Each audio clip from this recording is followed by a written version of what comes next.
It's Thursday, June 30th, and I want to talk to your heart.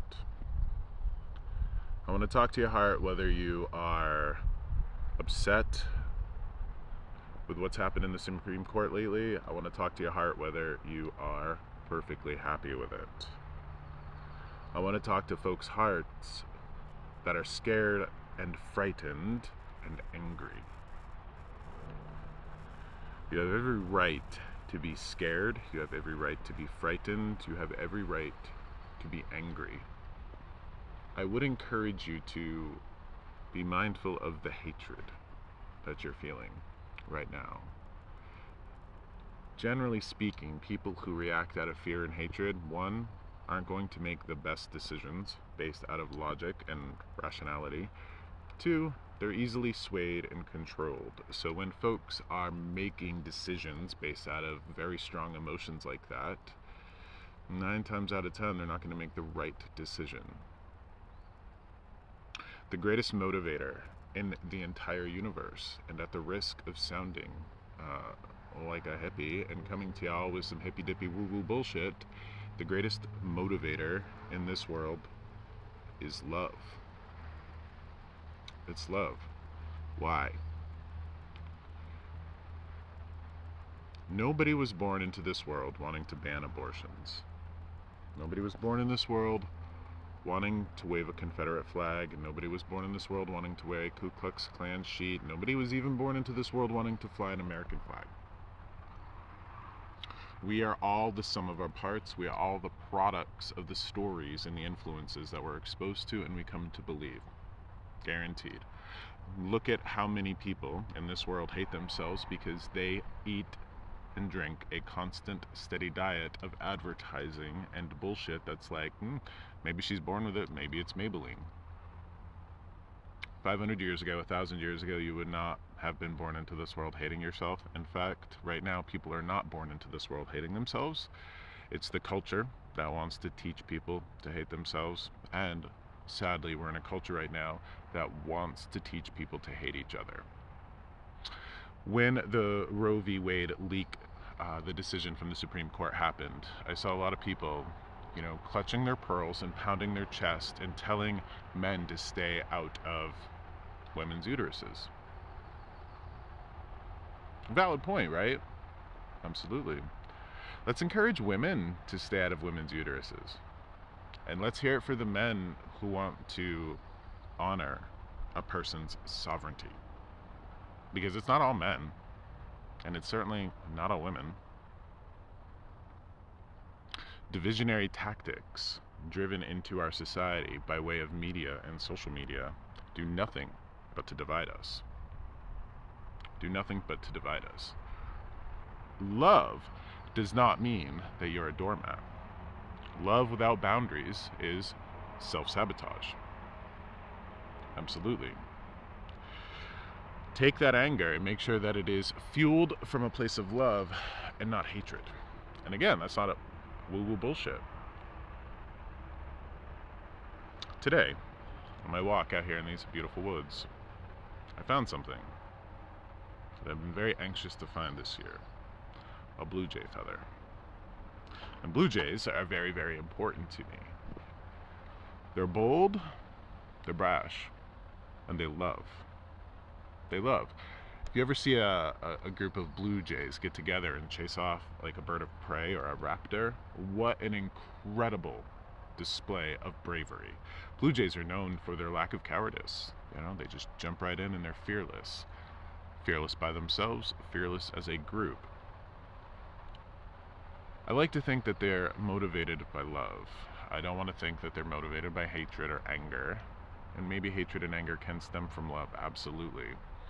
But if every single one of your decisions, every single one of your philosophies is stemming from anger or fear or hatred, you are bound to be manipulated. You're bound to be manipulated. People will take that anger and that fear, wind you up, burn you up, and leave you hanging out to dry. I like to think that people who are responsible for grand causes and grand movements weren't doing so simply because they were afraid, simply because they were hating, but because they loved the group of people that they were fighting for. They loved their children, they loved their community, they loved the world. Most of the folks that you'll see leaning into like nationalism and America first and blah blah blah blah blah, they're driven by hatred. Driven by hatred. Absolutely driven by hatred of Mexicans and Democrats, and there's somebody on the other side of the fence that we gotta protect everything from. That's unsustainable. It really is. The number one force that we're born into this world with is love. We are born into the world with the ability to love and wanting to be loved. Absolutely. Fear, anger, worry, rage, jealousy, all of those things are nurtured within us by circumstance, by society, by culture. There's no greater motivating force in this world than love.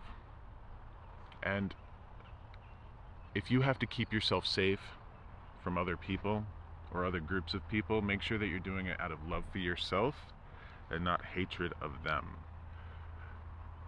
That's not only unsustainable, what it does to your mental, emotional, spiritual, and physical complex, those 4 areas of your life that you need to be paying attention to, if all you feel all day long is anger, fear, worry, rage, I mean, look at the things that are going to happen to your physical body.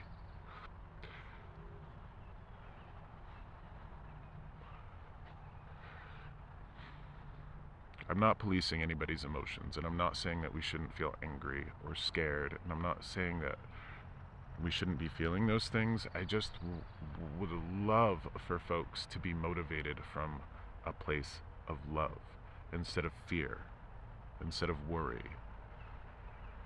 I've accomplished the greatest things in my life not because I was afraid of poverty or afraid of loss, but because I loved my family.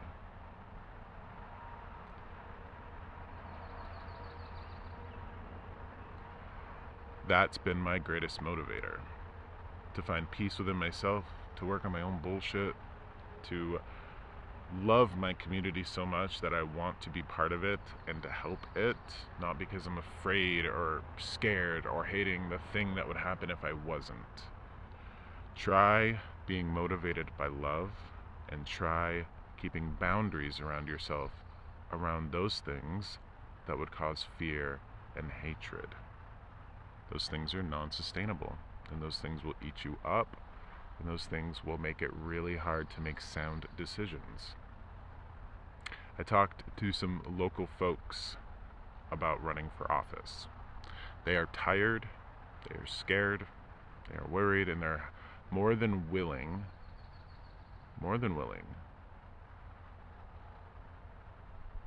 to work in the background. I don't blame them. If I didn't have the path that I had, if I wasn't, what I was in this world, I'd be running for office. I'd be looking for things to do to help. I can't. I hope that some folks in our area, locally, on the state level of both Vermont and New Hampshire, can find it within them to fight out of love, not fight out of hatred. This is a big difference, and right now we have the opportunity to do so. We have the opportunity to fight from love, not hatred. I didn't say not fight. I said fight from love, not hatred. You'll see, there's a difference. No matter what, we gotta be courageous, and we gotta find that courage within us, that fearlessness. We fight for those that we love. We don't fight against those that we hate. There's a big difference.